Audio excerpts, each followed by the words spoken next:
Hello साथियों, आज हम फिर से यूपी टेट हिंदी की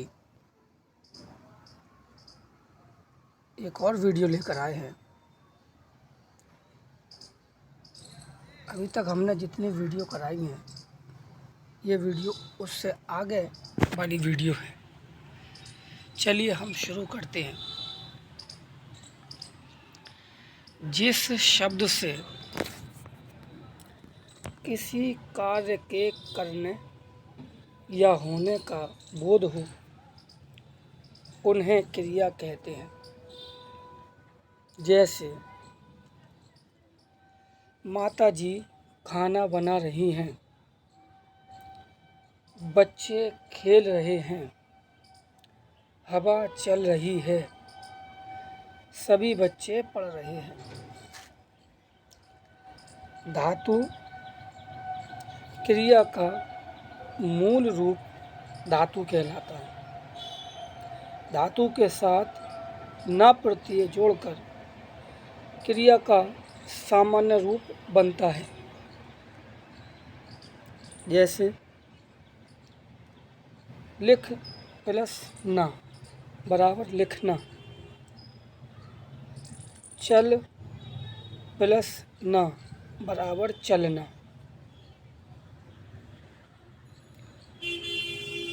पढ़ प्लस ना बराबर पढ़ना। क्रिया के भेद। कर्म के आधार पर क्रिया के भेद। नंबर 1 सकर्मक क्रिया, नंबर 2 अकर्मक क्रिया। सकर्मक क्रिया जिस क्रिया का फल कर्म पर पड़ता हो उसे सकर्मक क्रिया कहते हैं। जैसे माँ खाना बनाती है, विकास क्रिकेट खेलता है। सकर्मक क्रिया की पहचान। क्रिया के साथ क्या, किसे, किसको शब्द लगाकर प्रश्न करने पर यदि उत्तर प्राप्त हो जाए तो उसे सकर्मक क्रिया कहते हैं। जैसे पुलिस ने चोर को पीटा। प्रश्न किसे किसको पीटा? उत्तर चोर। कर्म चोर कर्म। सोनम पुस्तक पढ़ रही है।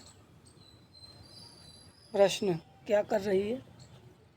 उत्तर पुस्तक। पुस्तक कर्म है। सकर्मक क्रिया के भेद। नंबर 1 एक कर्मक क्रिया, नंबर 2 द्विकर्मक क्रिया, नंबर 1 एक कर्मक क्रिया। जिस क्रिया का एक कर्म हो उसे एक कर्मक क्रिया कहते हैं। जैसे सोनू ने साइकिल चलाई। प्रश्न क्या चलाई? उत्तर साइकिल। एक कर्म। नंबर 2 द्विकर्मक क्रिया। जिस क्रिया में दो कर्म हों उसे द्विकर्मक क्रिया कहते हैं।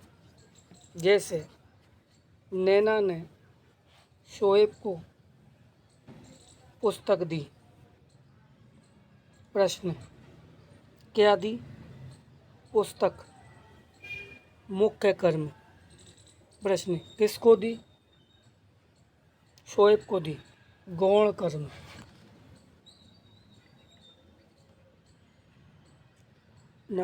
अकर्मक क्रिया जिस क्रिया के साथ कर्म नहीं होता है तथा क्रिया का प्रभाव सिर्फ कर्ता पर पड़ता है उसे अकर्मक क्रिया कहा जाता है। जैसे हिना हंस रही है, बच्चा सो रहा है। अकर्मक क्रिया की पहचान। क्रिया से पहले क्या, किसे, किसको शब्द लगाकर प्रश्न करने पर यदि उत्तर नहीं मिलता तो क्रिया अकर्मक होती है। प्रश्न करने पर यदि उत्तर में कर्ता की प्राप्ति होती हो तो भी क्रिया अकर्मक होती है। जैसे बच्चा सो गया, प्रश्न क्या सो गया, उत्तर बच्चा, कर्ता। रचना के आधार पर संरचना की दृष्टि से क्रिया के निम्नलिखित 5 भेद हैं। नंबर 1 सामान्य क्रिया, नंबर 2 संयुक्त क्रिया, नंबर 3 नाम धातु क्रिया, नंबर 4 प्रेरणार्थक क्रिया, नंबर 5 पूर्वकालिक क्रिया। सामान्य क्रिया, जिस वाक्य में एक क्रिया होती है उसे सामान्य क्रिया कहते हैं। जैसे नेहा ने खाना बनाया, रोहन सो गया। संयुक्त क्रिया, जब दो या दो से अधिक क्रियाएं मिलकर किसी पूर्ण क्रिया को बनाती हैं तब वे संयुक्त क्रिया कहलाती हैं। जैसे माँ ने खाना बाँट दिया, वह घर पहुँच गया। नाम धातु क्रिया, संज्ञा, सर्वनाम और विशेषण शब्दों से बनने वाली क्रियाओं को नाम धातु क्रिया कहते हैं। संज्ञा शब्दों से बनी क्रियाएं, शर्म बराबर शर्माना, बात बराबर बतियाना, झूठ बराबर झुठलाना, हाथ बराबर हथियाना। सर्वनाम शब्दों से बनी क्रियाएं, रंग बराबर रंगना, अपना बराबर अपनाना। विशेषण शब्दों से बनी क्रियाएं, नरम नरमाना, गरम गरमाना, तोतला तुतलाना। प्रेरणार्थक क्रिया, जहाँ कर्ता कार्य को स्वयं न करके किसी दूसरे से करवाता है वहाँ प्रेरणार्थक क्रिया होती है। जैसे मालकिन नौकरानी से बर्तन साफ करवाती है। पूर्वकालिक क्रिया, किसी भी वाक्य में मुख्य क्रिया से पहले वाली क्रिया पूर्वकालिक क्रिया कहलाती है। जैसे राहुल खाना खाकर सो गया, बच्चे पढ़कर खेलने लगे। विशेषण, संज्ञा या सर्वनाम की विशेषता बताने वाले शब्द को विशेषण कहते हैं। जैसे बड़ा, काला, लंबा, दयालु, एक, दो, अच्छा, बुरा, मीठा, खट्टा, भारी, सुंदर आदि। जिस संज्ञा या सर्वनाम शब्द की विशेषता बताई जाती है उसे विशेष्य कहते हैं।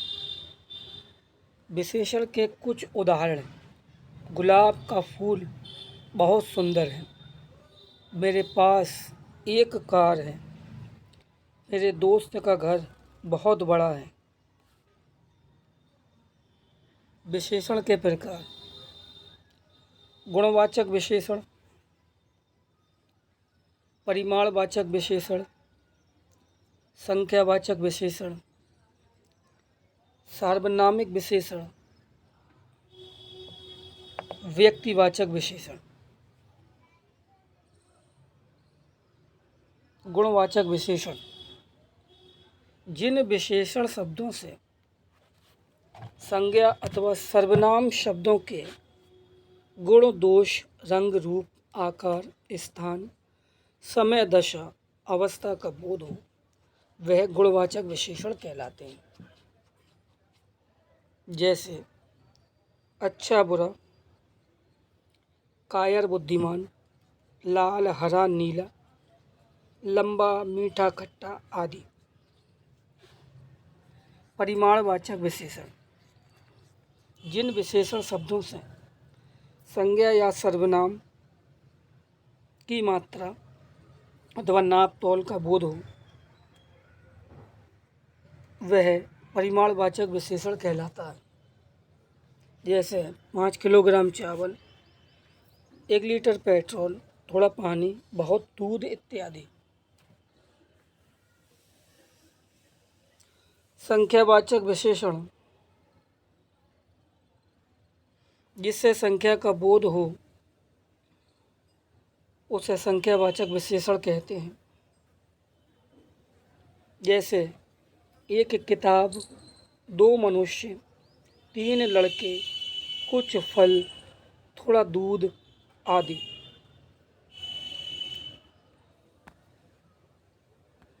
सार्वनामिक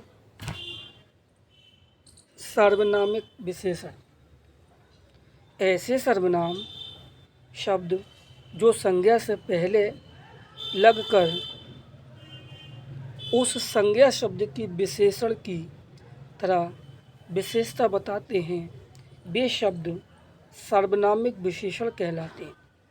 ये शब्द संज्ञा के लिए विशेषण का काम करते हैं।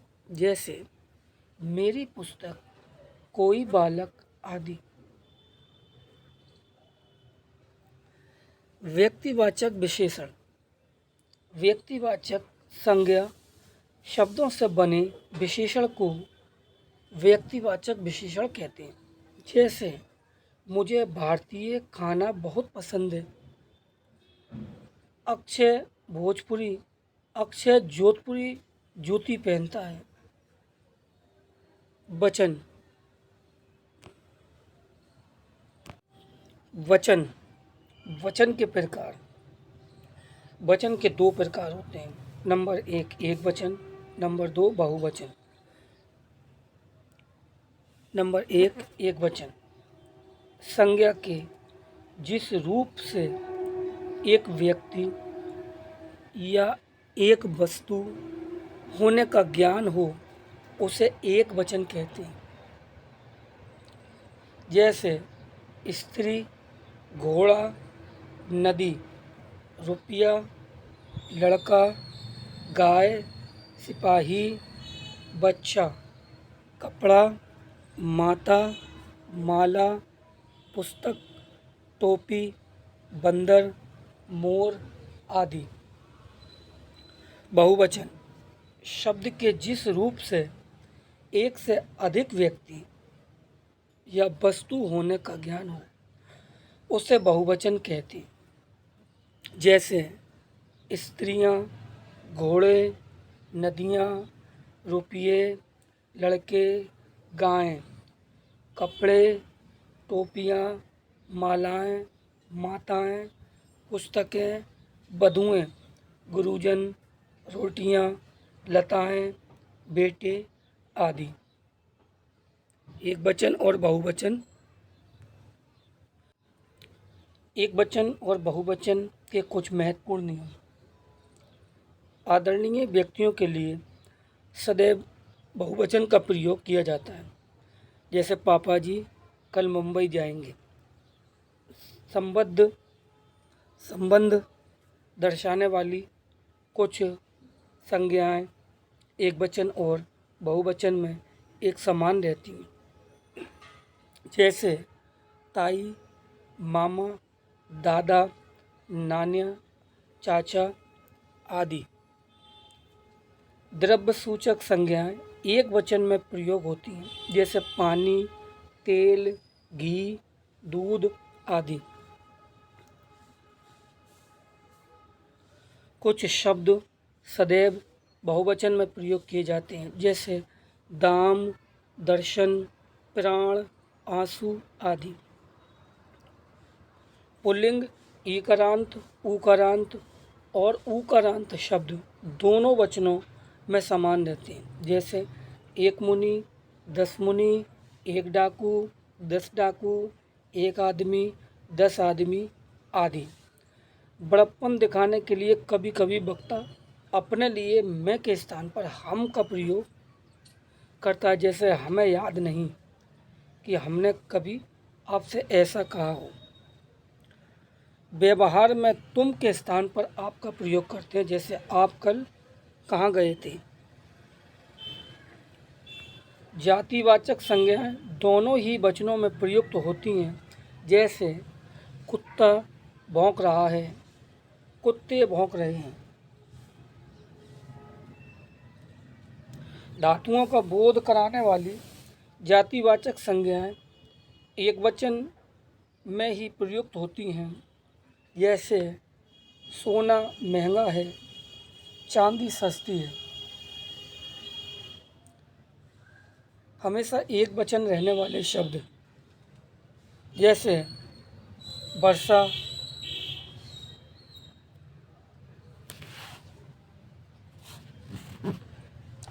वर्षा, पानी, दूध, आसमान, प्रजा, जनता आदि। हमेशा बहुवचन रहने वाले शब्द जैसे बोल, हस्ताक्षर, बाल, आंसू, रोम, दर्शन, प्राण, समाचार, दर्शक, दाम या मूल्य, भाग्य, लोग आदि। साथियों, आज के लिए यहीं समाप्त करते हैं। अब फिर मिलेंगे अगली वीडियो में। धन्यवाद।